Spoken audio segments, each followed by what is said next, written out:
Voy a invitarles, hermanos, que abran sus Biblias a la carta de Judas en el Nuevo Testamento.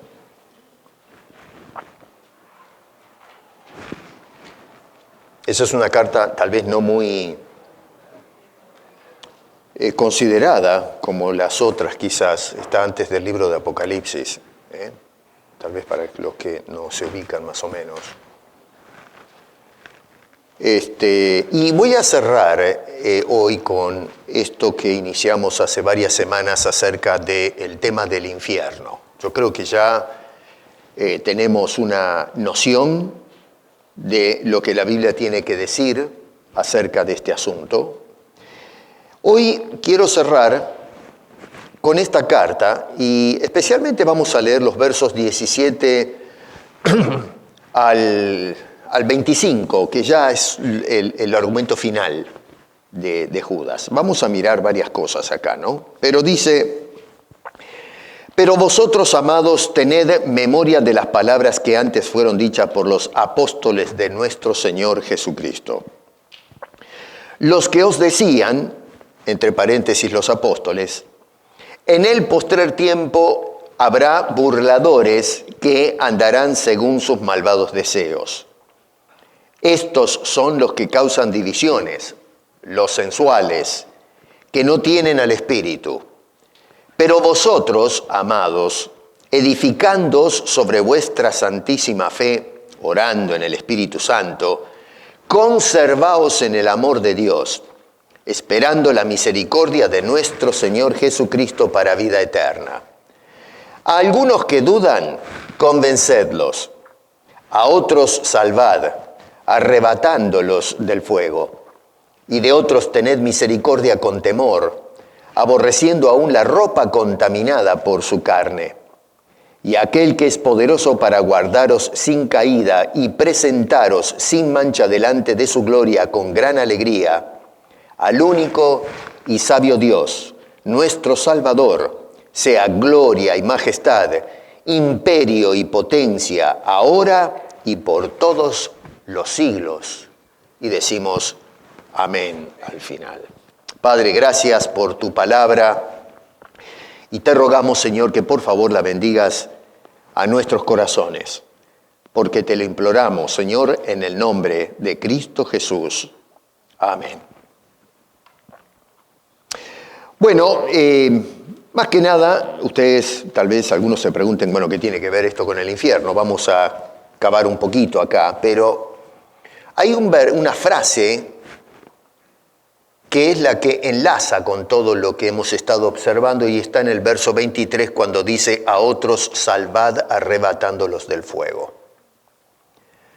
Ya hemos advertido de lo que dice la Biblia acerca del infierno, pero ahora lo que nos queda es un desafío a los cristianos de actuar, de envolvernos para justamente poder rescatar en el nombre del Señor y por medio de la predicación de cada uno a las almas que se van al infierno.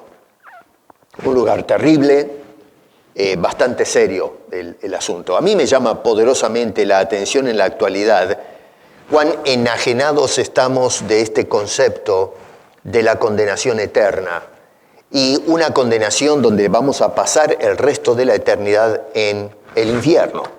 La mala palabra de nuestros días, no se puede hablar porque es ofensivo esto, y sin embargo la Biblia no tiene problemas en describir esa etapa eterna en tormentos sin fin. Es una cosa terrible. Y cuando lo pensamos, no sé cómo podemos ver a nuestro prójimo sin preocupación, por dónde va a pasar el resto de la eternidad. Tenemos que hablar de Cristo.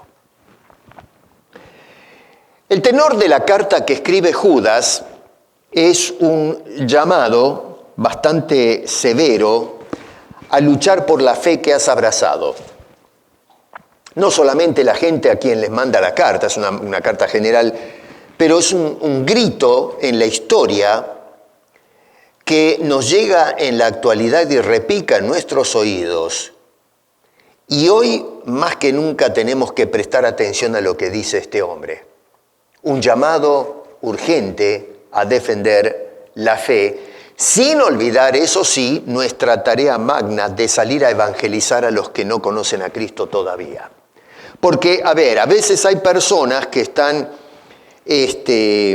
embarcadas en defender la fe cristiana, en hacer una apología de la fe, pero no estamos dirigiendo la atención a las personas que todavía no abrazaron la fe.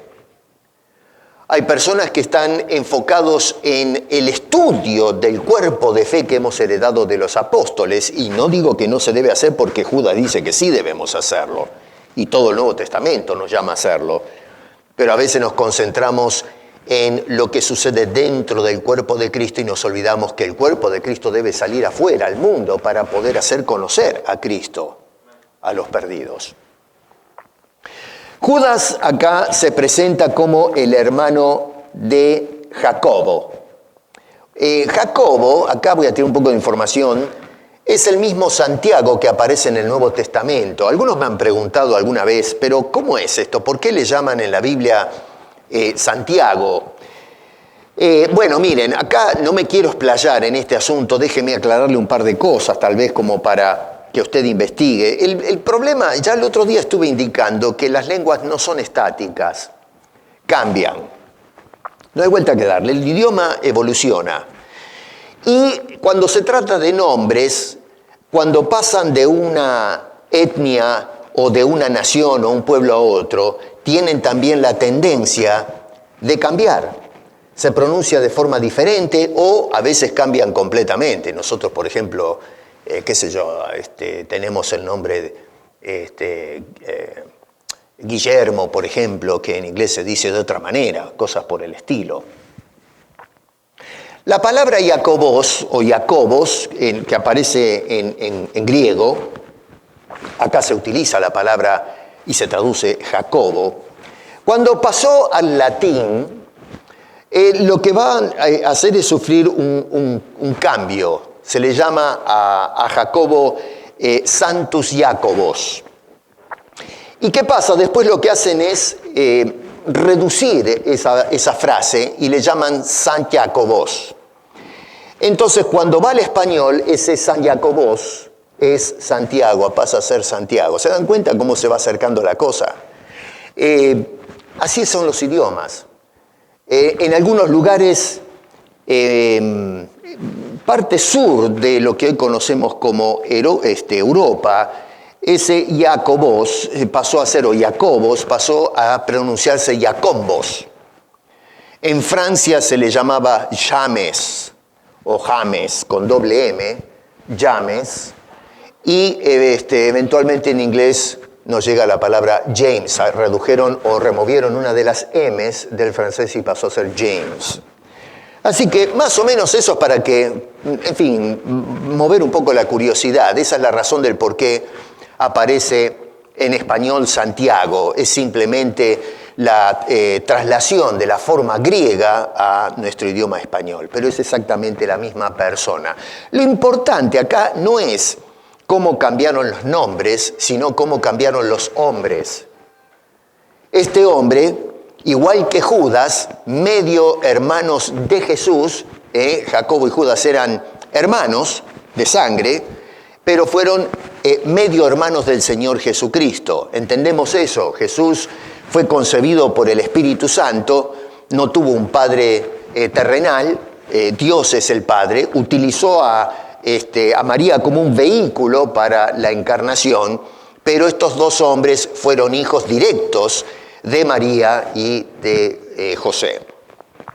Pero bueno, acá se nos muestra el cambio impresionante que efectuó el Evangelio en la vida de estos hombres, que en su momento, cuando el Señor Jesucristo llevaba a cabo su ministerio terrenal, no creyeron en Él. Pero después los eventos de la cruz y la resurrección ya al fin logró abrir el corazón de estas personas y llegaron a ser fieles servidores de Cristo Jesús.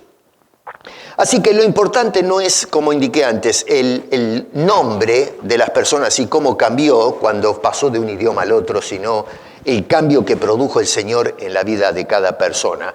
Y déjame decirte una cosa, esto en un sentido nos hace pensar cómo el Evangelio tiene el poder para transformar las vidas. Y mira, si no has aceptado a Cristo todavía como Salvador personal, yo te imploro en el nombre del Señor que respondas al Evangelio.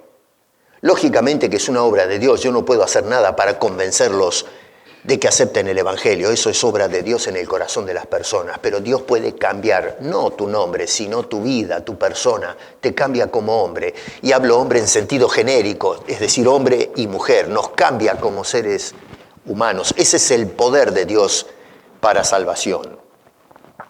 Judas originalmente tenía la intención de escribir acerca de esta salvación.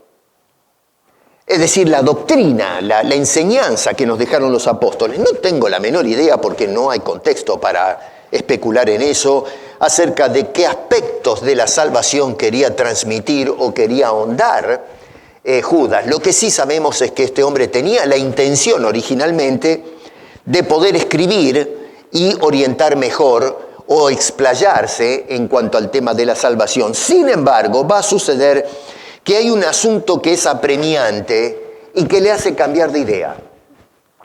En lugar de escribir acerca de la salvación, este hombre lo que va a hacer ahora es escribirle a los hermanos, fíjense en el versículo 3, que por ser la segunda parte, que es la frase central de toda la carta que escribe Judas. Si nosotros no buscamos, bueno, ¿cuál es la idea central de la carta? Ahí está, justamente allí. Escribe, dice, para que contendáis ardientemente por la fe. Miren qué cosa tremenda habrá sido el asunto, que queriendo entonces trabajar en cuanto a doctrina se refiere, sin embargo está sucediendo algo que amenaza la integridad de la iglesia, y entonces este hombre decide escribirles para que se pongan en guardia y defiendan a toda costa la fe que ellos han recibido de parte de los santos apóstoles. La palabra esa, contender, ardientemente, es una forma intensificada de una palabra griega que quiere decir luchar con énfasis, con potencia, una lucha feroz contra los enemigos de la fe. La pregunta es, ¿por qué es tan importante envolvernos en una lucha tan feroz los cristianos, no solamente de aquel entonces, pero vamos a mirar que en la actualidad también? ¿Qué es lo que está pasando? ¿Cuál es la amenaza tan terrible que movió a Judas a decir, vamos a cambiar de tópico en esta carta? Es decir, agarrar el papel y el lápiz, hoy agarraríamos la computadora, decir, bueno, voy a escribir de esto, pero después que me llega alguna noticia, mejor voy a escribir de esto otro. Esto es más importante ahora. Bueno, dice este hombre en el versículo 4, ¿cuál es la razón? Dice, porque. Noten otra vez, verso 3, dice, es necesario, o me ha sido necesario escribiros, síganme con sus Biblias, exhortándoos que contendáis ardientemente por la fe que ha sido una vez dada a los santos. Y el verso 4 dice la razón, porque algunos hombres han entrado a la iglesia. Algunos hombres. Algunos hombres. No toda la gente que está en la iglesia son hombres del Señor. Hay hombres que se meten en forma furtiva para hacer daño, para meter en el corazón y en la mente de las personas cosas que no tienen absolutamente nada que ver con lo que enseñaron los santos apóstoles. Y agarrando este concepto, esta idea, pues tenemos que guardar la exégesis acá, no salir y hacerle decir a Judas cosas que no dice, pero tratando de tomar en cuenta esto, hoy cuando tocamos el tema del infierno, hemos visto cómo se ha tergiversado la enseñanza bíblica, y se han tergiversado otras enseñanzas, pero nos enfocamos en el infierno. Y hemos tratado de desmitificar algunas de las ideas erróneas que se metieron en la iglesia. Tenemos que defender la doctrina bíblica porque fueron los escritores del Nuevo Testamento los que nos dejaron conceptos concretos acerca del juicio final, así como nos hablaron del reino de los cielos. Algo tan real como el reino de los cielos, ahora polarizado en lo que es la realidad del infierno, que es tan real como el reino que el Señor ha traído y ha ofrecido. Algunos hombres han metido idea y están, en fin, luchando por ver si pueden extraer esa idea, dicen ellos, medieval del infierno de fuego para traernos una idea completamente falsa y de esa manera perder el miedo a ese juicio eterno que viene sobre todos los hombres. Dice Judas que estos hombres, estos algunos, se meten furtivamente. Se van metiendo en la iglesia de una forma muy disimulada, dice allí encubiertamente. Cuando se meten en la iglesia no hacen propaganda, diciendo nosotros somos falsos apóstoles, o falsos maestros, o falsos pastores. No, al contrario, lo que vamos a ver, y esto lo he dicho en otras ocasiones, lo que vamos a observar son personas que se presentan como siervos del Señor, predicadores del Evangelio. Pero lo hacen de una forma disimulada. De lo contrario, las iglesias les cerrarían la puerta inmediatamente. Pero debido a la falla de la iglesia, a no probar a las personas que van a ministrar, entonces ven una puerta abierta, una gran oportunidad y entonces asumen el liderazgo en las iglesias. Dice que son hombres impíos. Otra vez, todos son descripciones, el perfil que traza Judas en el versículo 4. Hombres sin piedad, hombres impíos, corruptos, hombres que convierten la gracia en libertinaje. Es decir, una vez que usted aceptó a Cristo, la gracia de Dios puede vivir como se le da la real gana, que la persona puede pecar. Esto que está abordando Judas era una especie de prenocticismo que se dio en el siglo II de la era cristiana, unos 100 y pico de años después de Judas, un poco menos tal vez, pero que sostenían, el gnosticismo es un poco raro en el siglo II, siglo III hasta el siglo V, porque, en fin, había algunos que practicaban una severa moralidad, pero había otros que lo que hacían era promover el libertinaje. Y esto era un preanuncio de lo que se iba a fomentar desde el siglo II. Así que ya estaba dando vuelta esta idea de que una vez que hemos sido rescatados del pecado, ahora podemos vivir de cualquier manera. Imagínense ustedes qué clase de iglesia va a ser esta. ¿Cómo vamos a hablar de santidad a los hombres cuando estamos viviendo en pecado y a veces en peores pecados que los mismos paganos en la sociedad? Niegan a Dios el único y soberano. Dice allí en el versículo 4.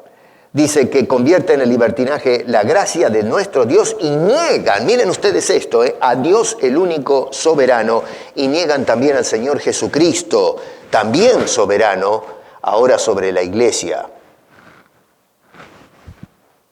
Déjeme que le lea las palabras de un predicador actual, que yo escuché esta semana y no podía, hermano, escúchame, no podía creer lo que yo escuchaba decir a este señor. Un tremendo televangelista.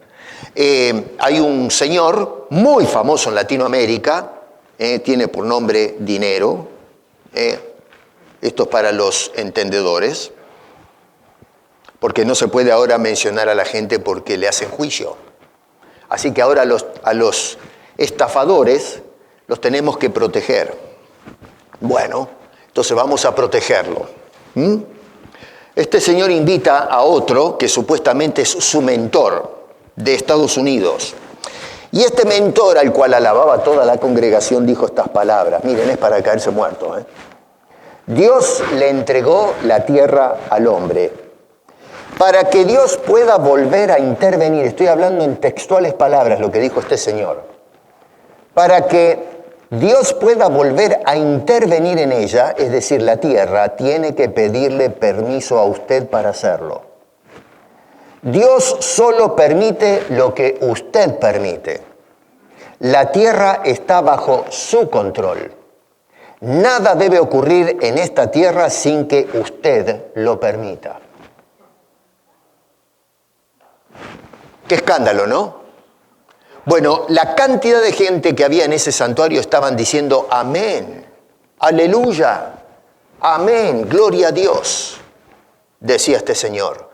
O sea que hoy nos están diciendo estos algunos hombres que en los tiempos de Judas decían que, niegan a Dios, el único soberano, y hoy parece mentira que después de 2000 años se levantan y se suben al púlpito personas que dicen exactamente lo mismo, niegan la soberanía de Dios para entregarle la soberanía al hombre. Con razón que hoy decretan, declaran, demandan, dan órdenes, porque están entregados a esa herejía brutal que ha cautivado miles y miles de personas y los arrastra de cabeza al infierno. ¿Qué dice la Biblia al respecto? Salmo 115, verso 3. Nuestro Dios está en los cielos, todo lo que quiso ha hecho. Salmo 135, verso 6. Todo lo que Jehová quiere, lo hace, en los cielos y en la tierra, en los mares y en todos los abismos. Isaías 43, 13. Aún antes que hubiera día, yo era, y no hay quien de mi mano libre, lo hago yo. ¿Quién lo estorbará? Isaías 46, 10, que anuncio lo por venir desde el principio y desde la antigüedad, lo que aún no era hecho, que digo, mi consejo permanecerá y haré todo lo que quiero. Mi consejo, no el consejo de los hombres, y se va a hacer lo que yo digo, lo que yo quiero, dice Dios. Job 9:13, he aquí arrebatará. ¿Quién le hará restituir? ¿Quién le dirá, qué haces? Hablando de Dios. Daniel 4:35, todos los habitantes de la tierra son considerados como nada. Y Él hace según su voluntad en el ejército del cielo y en los habitantes de la tierra, y no hay quien detenga su mano y le diga, ¿qué haces? Y eso es por tomar apenas unos pocos versículos. Leo esto para mostrarle la tesis de qué dice la Biblia versus lo que dice este supuesto campeón de algunos llamados, no sé si llamarles cristianos, porque realmente es deshonroso inclusive el título para ellos.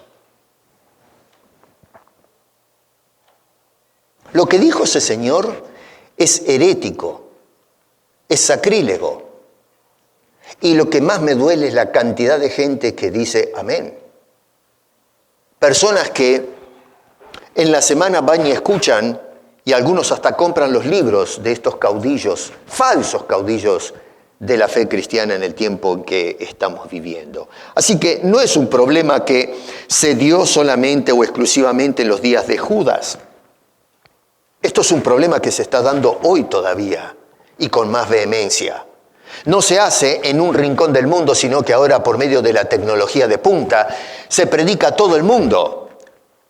Hoy tenemos plataformas a través de las cuales todas estas cosas que se dicen en un cuarto dispara por toda la sociedad, da vuelta al mundo en cuestión de segundos por medio de la informática. Y parece mentira la cantidad de gente que es arrastrada al error. Yo pensaba, las personas que siguen a una persona de estas condiciones, ¿piensan que pueden zafar del infierno? Diciendo, yo no sabía. Cuando las Escrituras claramente nos pone de antecedente qué es lo que tenemos que creer y qué es lo que tenemos que rechazar. Lo que pasa es que se ha minimizado el terror al infierno, a la condenación o el juicio divino, y es por eso que no nos espantamos. A veces tal vez nos produce impresión, pero no nos agita el alma escuchar este tipo de cosas, no nos preocupa demasiado. Total, mientras no me toque a mí, que se arreglen los que se pierden, allá a ellos con lo que creen. Y entonces Judas acá nos va a dar una advertencia. Y la advertencia es de cuál va a ser el fin de estas personas. Dice en el versículo 12 que el fin de ellos será la perdición eterna. Otra vez, síganme con sus Biblias. Acá no se trata de lo que yo le digo, sino lo que nos dice Judas. La perdición eterna de estas personas. No solamente de los que promueven semejante barbaridad, sino toda aquella gente, el séquito que va detrás de ellos. No hay manera de zafar el juicio de Dios si terminamos rechazando el poder y la majestad de Dios y el señorío de Cristo para seguir el señorío de este caudillo que dice una barbaridad, una blasfemia.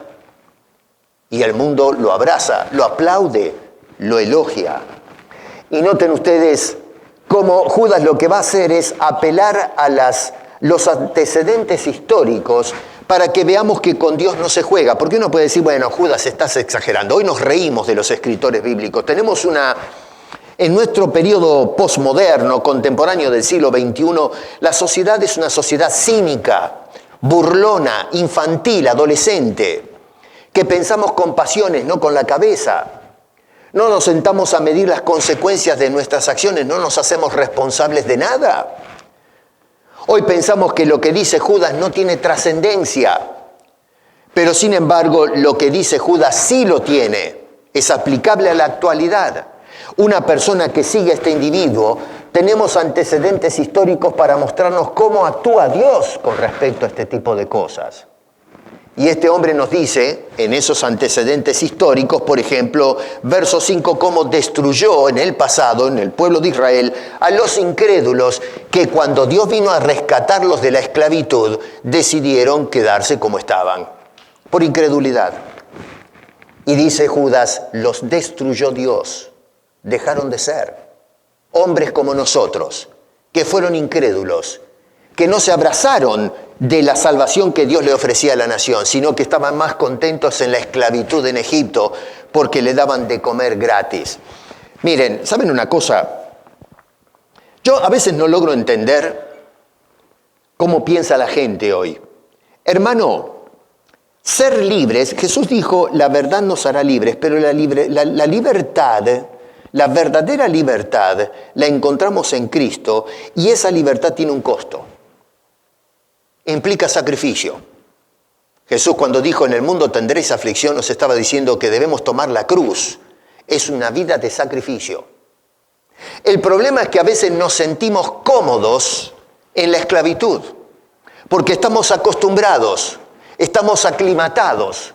Hemos creado un hábito y hemos tratado de ver cómo nos acomodamos a las circunstancias. Y eso es lo que pasó con algunos en Egipto. En lugar de mirar que Dios los iba a liberar, los iba a salvar de un largo periodo de opresión y miseria, estaban contentos con comer cebolla.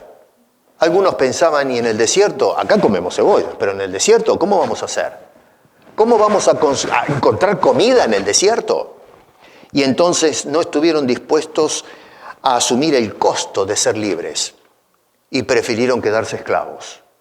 Lo que no entendieron es que Dios iba con ellos y si Dios iba con ellos no los iba a alimentar con cebollas, se iba a encargar de alimentarlos para que lleguen vivos a la tierra prometida. Bueno, hoy hay mucha gente, esclavas del pecado, que no están dispuestos a liberarse de la esclavitud, se sienten cómodos, les gusta la esclavitud, les gusta comer las cebollas. No queremos asumir el costo de nuestra libertad. Cristo asumió el costo de nuestra liberación dando su vida en la cruz.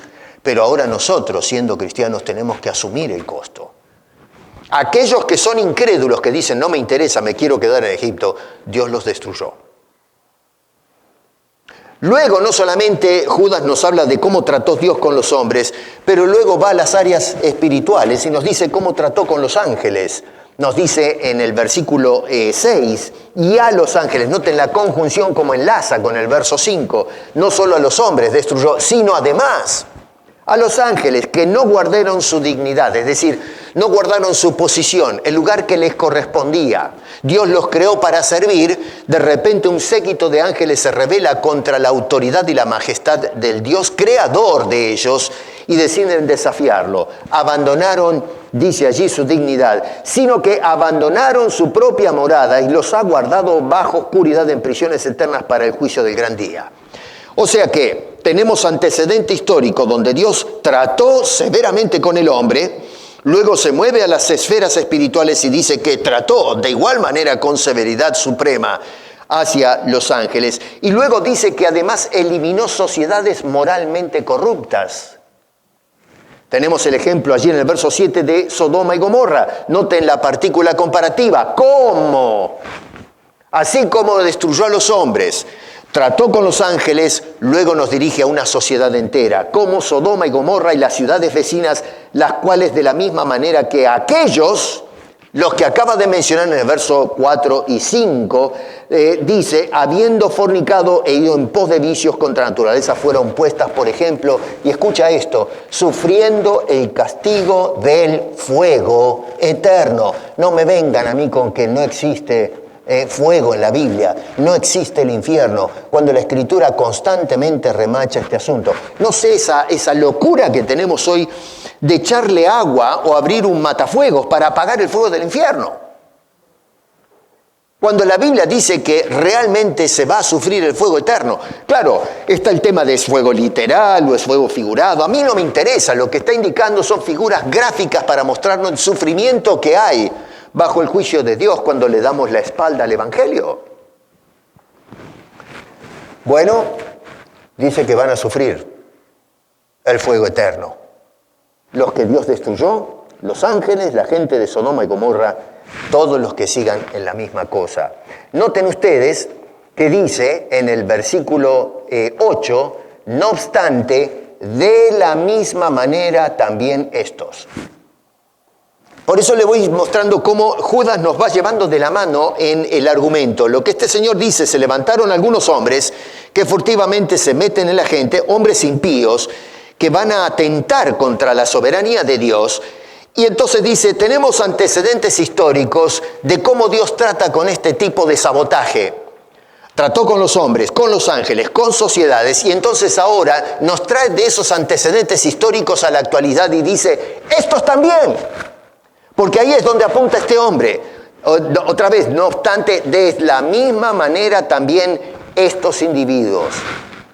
Y acá quiero que tomen nota de cómo se enfoca este hombre en el uso de ese pronombre, estos. Fíjate, verso 8 dice, estos soñadores mancillan la carne. Verso 10, estos blasfeman de cuantas cosas no conocen. Verso 11, hay de ellos. ¿Quiénes son ellos? Los estos que mencionó anteriormente. Verso 12, estos son mancha en vuestros ágapes. Versículo 14, de estos también profetizó Enoc. Luego más adelante dice, para hacer juicio contra todos los impíos. Verso 16, estos son murmuradores, querellosos, etcétera. Noten que no es un accidente. Judas está tratando de mostrarnos a estos. ¿Quiénes son estos? Bueno, son algunos hombres que entraron furtivamente dentro de la iglesia. A estos se refiere. Y para ellos, dice este hombre, se presenta la más severa de las condenas. Todos estos pastores y falsos apóstoles hoy se matan de risa de lo que estoy diciendo, que no le quepa la menor duda. No sabe de lo que habla. Bueno, vamos a ver cuando venga el día del juicio y el horno esté a todo trapo, vamos a ver si se ríen de lo que dice Judas, no de lo que digo yo. Yo simplemente le estoy abriendo lo que dice Judas. Si yo fuese que le estoy inventando cosas, acá estoy hilvanando una nueva narración que nada tiene que ver con lo que dice el texto, entonces sí, tiene todo el derecho de reírse si quiere, pero yo le estoy simplemente, ni siquiera le estoy interpretando, le estoy explicando lo que va diciendo Judas a estos individuos, estos hombres impíos que se han metido dentro de la iglesia. Esto es serio. Tenemos una advertencia.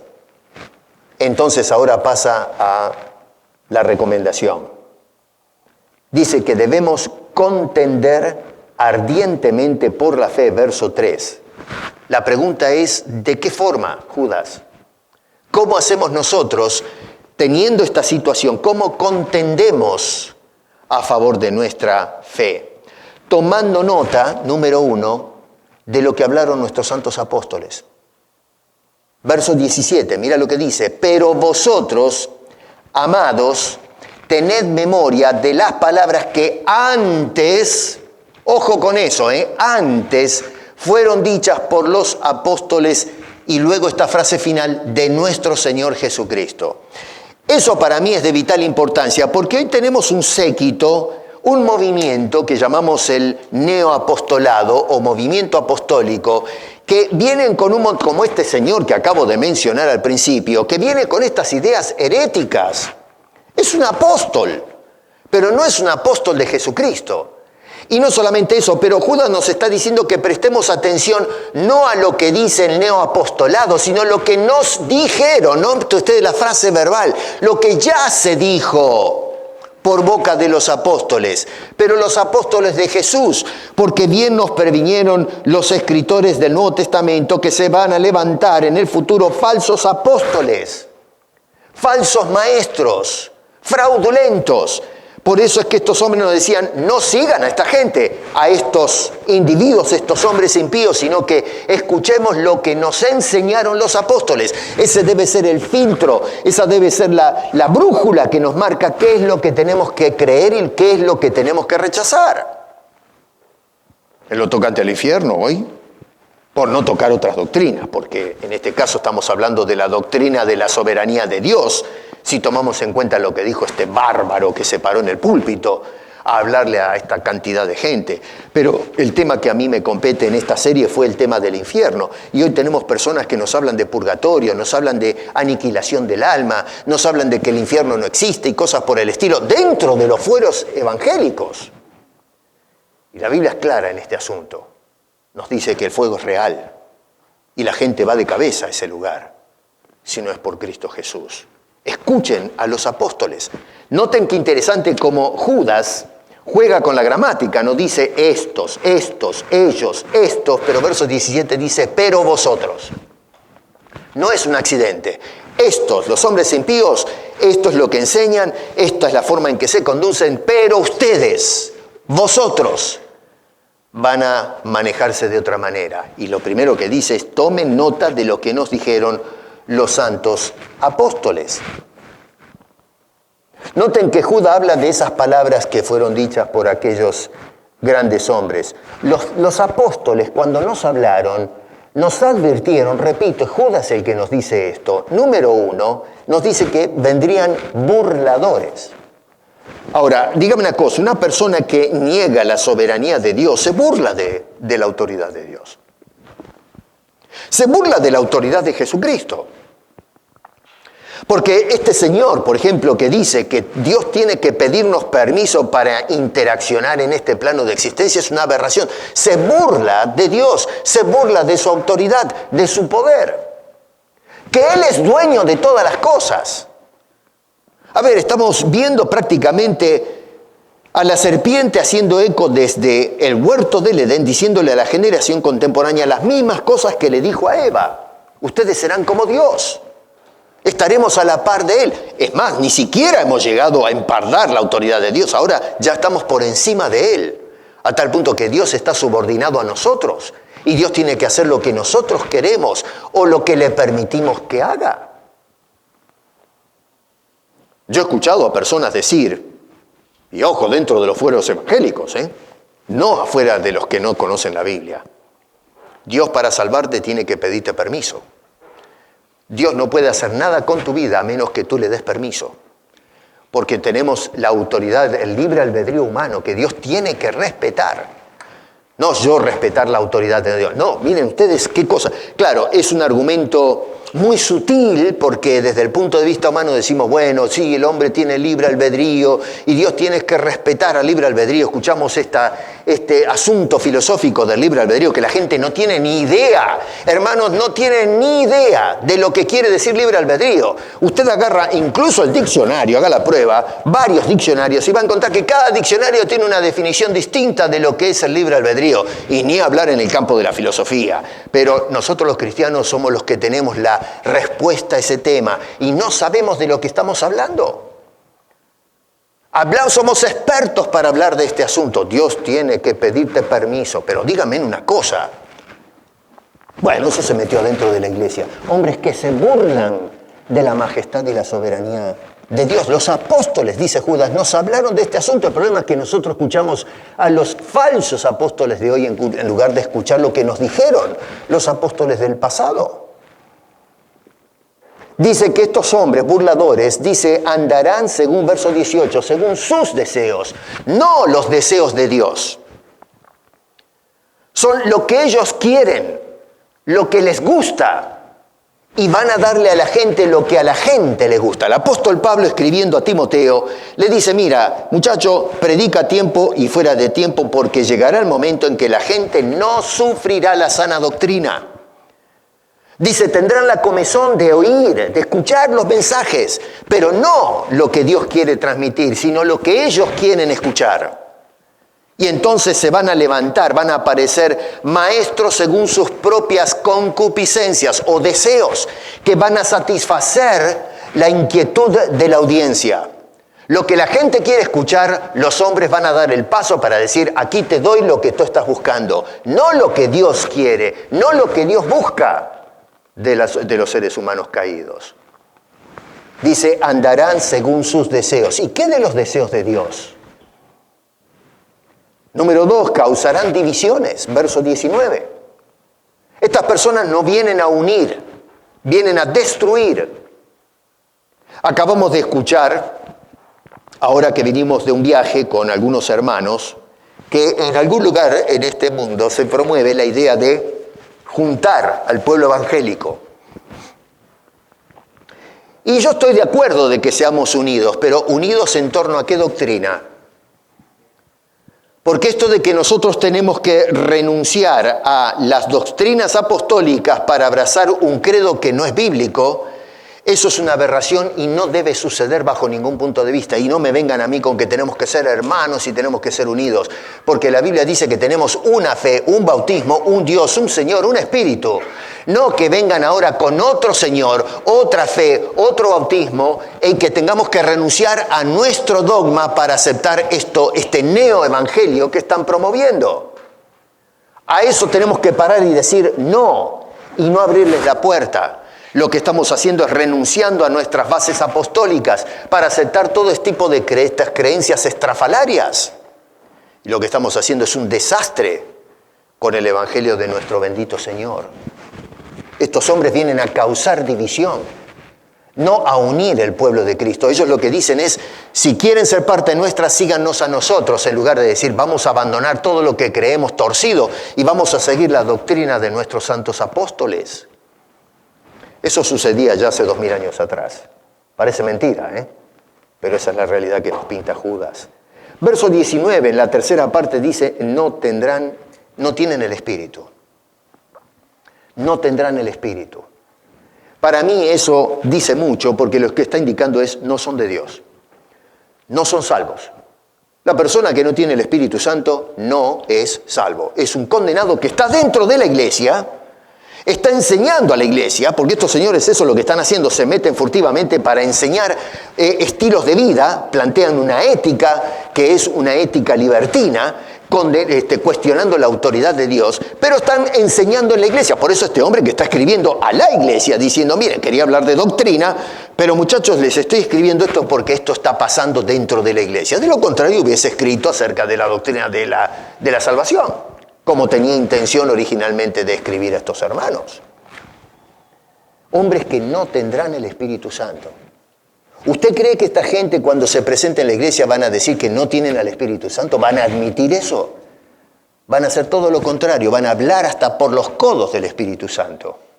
Van a decir que están llenos del Espíritu Santo, que se desborda el Espíritu Santo, porque tienen que, otra vez, en una forma furtiva, como dice este hombre, encubiertamente, lo que van a presentar es una doctrina del libertinaje, no la gracia como corresponde. Así que tenemos que luchar entonces por la fe que nos han encomendado, tomando nota de lo que nos hablaron los santos apóstoles acerca de este tema. El cuerpo doctrinal no habla de la fe salvífica porque está hablando a creyentes salvados. Está hablando del cuerpo de doctrina apostólica que se nos dio, el cuerpo de fe, de enseñanza. A eso apunta este hombre. Número 1, tomando en cuenta lo que nos hablaron los apóstoles. Repito, noten el tiempo del verbo, lo que nos hablaron. Segundo, conservándonos firmes en el Señor. Versículo 21 ahí en tu Biblia. Conservaos en el amor de Dios.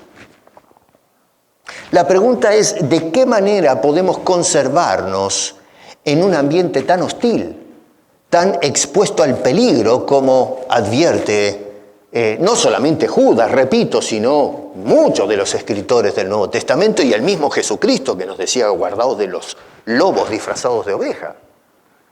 A ver, en el Antiguo Testamento se advertía de los falsos profetas. Es una constante a través de toda la revelación. Bueno, lo hacemos, nos conservamos en la fe, en el amor de Dios. Número 1, verso 20, edificándonos en la fe. Otra vez, está ahí en tu Biblia. Edificándonos, creciendo. ¿Edificar qué significa? Levantar, seguir construyendo sobre ciertas bases. Así que lo que estamos haciendo es construyendo. Repito, no es la fe salvífica, sino el cuerpo de enseñanza. Tenemos que ir desarrollándonos en ese cuerpo de enseñanza. No enseñanza nueva y falsa como la que mencioné al principio. No, la doctrina apostólica es la única manera de conservarnos firmes. Es agarrarnos y crecer, desarrollarnos en la doctrina que nos dejaron estos hombres. Por eso este señor quería escribir en un principio acerca de la doctrina de la salvación, para que se vayan edificando, vayan creciendo, vayan dando pasos hacia adelante, vayan en aumento en la comprensión de las cosas de Dios. Hoy hemos caído en esta saturación de vejación doctrinal debido a que no hemos crecido en la fe, no hemos crecido doctrinalmente. Todavía somos niños que no entendemos el ABC de las doctrinas bíblicas apostólicas. Y es por eso que nos tragamos cualquier cosa. Cuando se trata del infierno, ni hablar. A ver, hace unas pocas décadas nomás nadie cuestionaba la enseñanza del infierno en la Biblia. Y hoy, sin embargo, tenemos gente dentro de los foros evangélicos que están poniendo en cuestionamiento la doctrina del infierno. Número 2, no solamente debemos conservarnos edificándonos en la fe, sino que además, verso 22, debemos convencer a las personas que dudan. ¿Lo ven eso? Otra vez, si no me sigue con la Biblia, me va a escuchar a mí hablar nada más. Pero quiero que escuchen a Judas. A algunos que dudan, convencedlos. A ver, estas personas que se van detrás de estos hombres impíos, ¿qué es lo que pasó? No están convencidos. La persona que está convencida no se deja arrastrar por esta gente. La gente que le dice a este señor que acabo de mencionar al principio, que Dios tiene que pedirle al pueblo, a los hombres, permiso para actuar. Y la gente dice amén. Hay un problema de convicciones. Lo que tenemos que hacer es ir y hablar con esta gente y convencerlos. Porque dudan realmente de lo que la enseñanza bíblica nos dice acerca de Dios y su majestad. Dudamos de Dios, dudamos de su providencia, dudamos de su salvación. Vivimos aterrorizados y es por eso que nos gusta escuchar a estos vendedores de ilusiones que nos dan algún tipo de encanto, algún tipo de ilusión. Pero son falsas ilusiones. No solamente eso, pero dice que debemos mantenernos o conservarnos firmes salvando a los perdidos. Verso 23. Y acá es donde quiero que pienses cómo se conecta todo este asunto, porque Judas lo que está diciendo es no te preocupes solamente por el pueblo, por los que somos de la fe. Es decir, no te preocupes solamente en edificarte, no dice que no lo hagas, al contrario, dice tenemos que edificarnos, tenemos que ser edificados, hay que trabajar en eso. Eso demanda tiempo, responsabilidad, criterio, pensamiento crítico, análisis, pero al mismo tiempo dice tenemos que preocuparnos con los que dudan, en la congregación que todavía no está ni aquí ni allá, pero también tenemos que salir hacia afuera. Acá ya se dirige a lo que es lo evangelístico, porque tal vez nos sentimos cómodos en la iglesia contemporánea dentro de nuestros santuarios, pero el asunto es que estamos en este mundo por ahora para rescatar almas del fuego. Tenemos que salir para hablar de Cristo con los demás. Nos hemos convertido en una especie de institución que ya raya a ver, ¿cómo lo puedo llamar? Centro comunitario, donde la gente se reúne para pasar un buen tiempo. Tocamos música, algunos bailan, qué sé yo, ya ahora se ve de todo en la iglesia. Y bueno, pasé un tiempo bárbaro en la iglesia. Lo pasé fenómeno, lo pasé con mis hermanos. Pero ¿y qué del perdido? ¿Qué del que está al lado nuestro? Todos los días salimos a trabajar y nos codeamos con personas que no conocen a Cristo. Cuando subimos en el transporte público, nos encontramos todos los días con personas que no conocen a Cristo. Los vecinos, pero a ver, hasta familiares hay que no conocen a Cristo.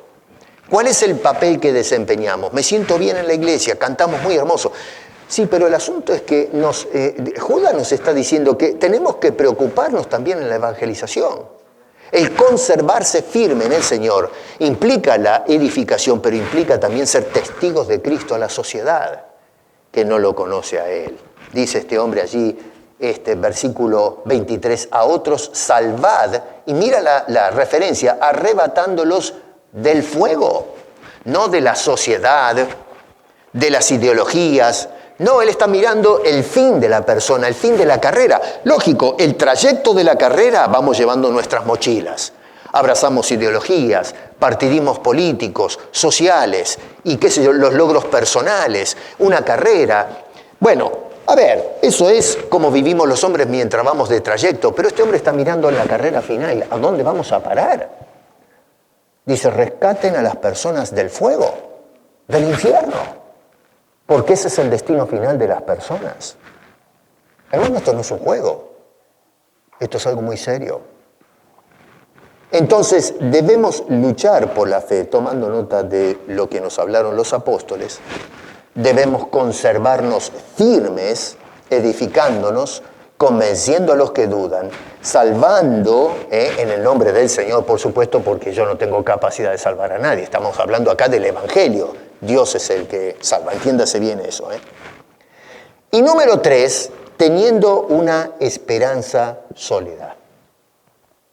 Repito, a ver, nos conservamos en el amor de Dios, tomando nota de lo que nos enseñaron ya los apóstoles. Número 2, ¿cómo se llama? Hablando de edificándonos y predicando el Evangelio. Y número 3, teniendo confianza en lo que Dios nos ha prometido. Confianza en nuestra esperanza. Versículo 24 nos dice este Señor, ya para ir cerrando, dice, y aquel que es poderoso para guardaros sin caída. Dice, Dios es un Dios poderoso. ¿Usted cree que Dios es poderoso? ¿Seguro? Porque hoy la iglesia dice amén en todas partes. Pero parece que un grupo de la iglesia no cree realmente que Dios es poderoso, que el hombre tiene poder. Y Dios tiene que pedirle permiso. Eso es lo que se está enseñando en la iglesia contemporánea. La iglesia dice amén a estas cosas, pero ¿estamos convencidos de que Dios es un Dios poderoso? ¿Usted cree que Dios tiene poder para echarlo al infierno? ¿O para darle salvación? ¿De salvarlo del infierno? Porque toda esta doctrina permisiva, esta doctrina aguada, es justamente una doctrina basada en la desconfianza en la soberanía y el poder de Dios. Si realmente nosotros tuviésemos confianza en el poder de Dios, tomaríamos nota de lo que ese Dios de poder tiene que decirnos. Pero el asunto es que no estamos conformes o desconfiamos de lo que Dios dice y es por eso que inventamos un montón de cosas raras. Dios es un Dios poderoso. ¿Poderoso para qué? Dice, para guardarte. Dice este hombre, versículo 24. Guardar tus pasos, guardarte sin caída. ¿Quiere decir que no vamos a tropezar y caer a veces? No, lo que está diciendo es que no vamos a caer a la condenación eterna. Que nuestro destino eterno está seguro. Todos los que rechazan a Cristo van a caer, se van a estrellar, se van de cabeza al infierno. Pero Dios te guarda sin caída. Dios es el que nos levanta en Cristo Jesús. Y si bien es cierto que a veces, como dijo Jesús, vamos a tener aflicciones y a veces luchamos con nuestro cuerpo, nuestros deseos. Acuérdense cuando Pedro decía que no satisfagáis los deseos que batallan contra el alma. Es un realista, está hablando de la lucha interior que tenemos todos nosotros, pero no estamos derrotados, somos victoriosos y vamos de victoria en victoria. Dios nos guarda sin caída, estamos seguros, estamos bien plantados en el Señor. Los que siguen a estos señores impíos están en la lona, están caídos. No es que se levantaron y cayeron, están en la lona, están sonados, están listos para ser pastos del fuego. En cambio, Dios Dios es un Dios de poder que nos conserva, nos mantiene sin caída. Verso 24 también, segundo, para presentarnos delante de Él sin mancha. Nadie de aquí y nadie en la historia puede decir, yo soy una persona que viví sin mancha. A ver, Pablo dice en Romanos, no hay justo ni uno, no hay nadie. Todos tenemos la mancha del pecado. Pero en Cristo Jesús Dios nos garantiza la total pureza y nos presenta delante de Él sin mancha, porque esas manchas fueron llevadas, clavadas en la cruz, depositadas en Cristo Jesús. Todos nuestros pecados fueron vaciados en ese lugar. Nos vamos a presentar, dice, sin mancha, número 1, delante de su gloria. Si hay algo que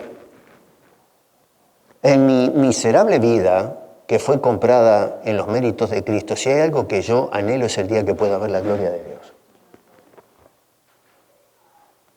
A veces me pongo a pensar, ¿cómo va a ser la gloria de Dios?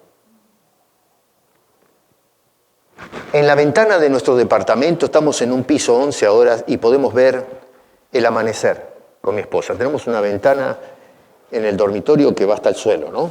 Y es algo muy hermoso despertarse a la mañana con el despunte.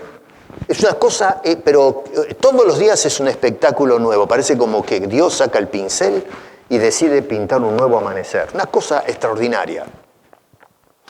Y yo a veces miro eso, estoy acostado despertándome y miro la ventana y digo, Señor, qué hermoso que es esto, qué bien que pintas. Quedo embelecido observando el espectáculo de la creación. Y yo digo, la gloria de Dios sobrepasa eso infinitamente. ¿Se imaginan ustedes lo que es ver la gloria de Dios? Estar en la presencia de su gloria. Y a veces pensamos en la gloria en el sentido de un rayo de luz, o qué sé yo, medio hollywoodense el asunto, ¿no? Pensamos en una luz que nos deja medio ciegos. No, la gloria es el esplendor de la grandeza de Dios.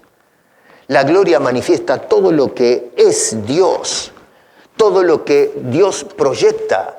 Vamos a quedar anubilados al ver lo que es Dios, su grandeza, su majestad.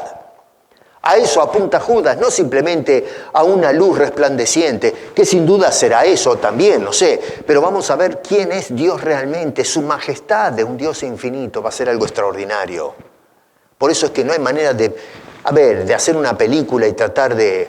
Ahora están estas películas de Marvel donde aparecen personajes sacan fuego de los ojos y brillan. Hay una chica que, ¿cómo se llama? No me acuerdo, que vuela en el espacio y la ven que brilla y uno dice, ¡uy, qué espectáculo!, ¿no? No sé cómo hace para respirar en el espacio, no lo entiendo. Pero bueno, esta chica vuela y le sale luz por la piel, no sé, una cosa bárbara. Se quiere representar esas glorias, pero nada, por más que lo intenten, puede de alguna forma calcar lo que dice la Escritura acerca de la gloria de Dios.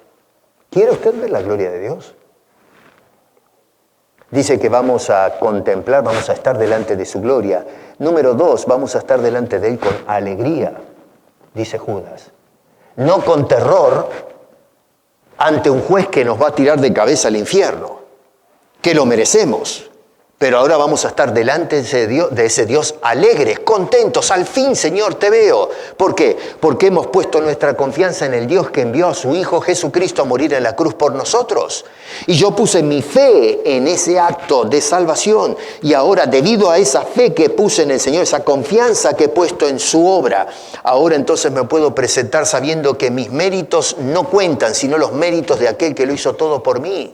Y es por eso que puedo presentarme ya no con terror y espanto delante de un juez que me va a juzgar, sino un Dios que me ha salvado y me presenta delante de Él sin mancha. Y es por eso que nos presentamos con alegría, con gozo. Ese es nuestro Dios, nuestro Salvador. A ese Dios, dice Judas, le pertenecen la gloria, nota bien ahí en el versículo final. Le pertenece la majestad, le pertenece, dice este hombre, el imperio y le pertenece la potencia. 4 cualidades, 4 características. A Dios le pertenece todo eso. Otra vez te hacen ecos de las palabras de este predicador que mencioné al principio. ¿A quién le vamos a creer nosotros? En cuanto al tema del infierno, está claro que el destino de muchos, mis queridos hermanos, como dice ahí en el verso 7, sufrirán el castigo del fuego del infierno. Y después en el verso 13 dice, está reservada eternamente la oscuridad de las tinieblas. Lo que nosotros ahora, como cristianos, habiendo analizado este tema, habiendo sido salvos de esa condición consciente de sufrimiento eterno, lo que tenemos que hacer es, debemos guardar y contender por nuestra fe que está bajo amenaza. Tenemos que luchar contra estas fuerzas del mal que quieren arrebatar las almas hacia el infierno. Segundo, tenemos que edificarnos. Tenemos que preocuparnos en venir a las iglesias, estudiar y absorber doctrina sólida, apostólica. No los nuevos apóstoles, sino la que nos dejaron los apóstoles. De meternos en la doctrina. Repito, Judas se sentó para hablar de la salvación. Pero era importante hablar ahora de esto porque las doctrinas están puestas bajo amenaza por estos hombres impíos que se han metido dentro de la iglesia y seguirán haciéndolo. Pero número 3, debemos hablar a los perdidos de la salvación. No podemos preocuparnos en defender la fe y en edificarnos haciendo ojos ciegos a la necesidad que todavía tienen muchos de escuchar el Evangelio y aceptar a Cristo como Salvador y zafar de las llamas del infierno. Nosotros tenemos una obligación moral, hermanos. Tenemos algo impuesto en nuestras conciencias, que es compartir el Evangelio antes que sea demasiado tarde. Porque hay personas que están siendo arrastradas por estos caudillos que los llevan de cabeza al infierno. Y no creamos que Dios no va a intervenir, porque ya nos habló de los antecedentes históricos. Trató con el pueblo de Israel, trató con los ángeles, trató con los paganos de Sodoma, Gomorra. Y ojo, porque a veces pensamos en las dos ciudades, pero dice las ciudades de la zona, la llanura. Había otros. Las dos principales eran Sodoma y Gomorra, pero ojo, a veces somos un poco obtusos en mirar las Escrituras. Dice las otras ciudades. Estas eran capitales, eran las que, digamos, tenían la mayor atracción, pero todo lo que había, inclusive las aldeas, fueron consumidas. Así que fue todo un territorio, toda una sociedad entera que fue consumida bajo el juicio de Dios. Bueno, eso está ahí para hablarnos de que Dios va a intervenir de la misma manera. Dios es el mismo y va a juzgar a los hombres. Por eso es que estamos todavía aquí, para ser testigos de ese juicio. Testigos que Dios es un Dios ahora de compasión y gracia, que está llamando a las personas a venir a la cruz para obtener el perdón de los pecados, la salvación y la vida eterna. Y si hacemos caso omiso a ello, entonces esas personas se exponen al mismo juicio que Dios ejecutó en el pasado y lo va a volver a hacer en el futuro. Abramos la boca, hablemos con los demás de la salvación de nuestro Dios y los peligros del infierno, que es muy real. No solamente en el pasado, sino que lo será el resto de la eternidad. Padre, gracias por habernos ayudado a explorar en estas semanas pasadas el tema del infierno. Parece mentira que hoy el infierno está más cerca que nunca. Está predicándose desde los púlpitos. Se está predicando, Señor, en las campañas. Se está predicando a través de los libros. Incluso a través de algunos seminarios. Porque al tomar las doctrinas apostólicas y dejarlas a un lado o archivarlas para asumir nuevas enseñanzas que no son lo que tú tienes para los hombres, lo que estamos predicando es el infierno y avivando sus llamas que nos esperan danzantes, Señor, si no aceptamos a Cristo Jesús. Te imploro en el nombre de Cristo que si hay alguien que no te conoce, pueda venir a los pies de esa cruz, implorar tu perdón, la salvación, la vida eterna y el escapismo de esa condenación segura en el lago de fuego. Salva las almas, úsanos como testigos tuyos, permite que seamos los parlantes en nuestro tiempo antes de que sea demasiado tarde. Te lo imploramos, Señor, en el bendito y poderoso y majestuoso nombre de Cristo Jesús. Amén.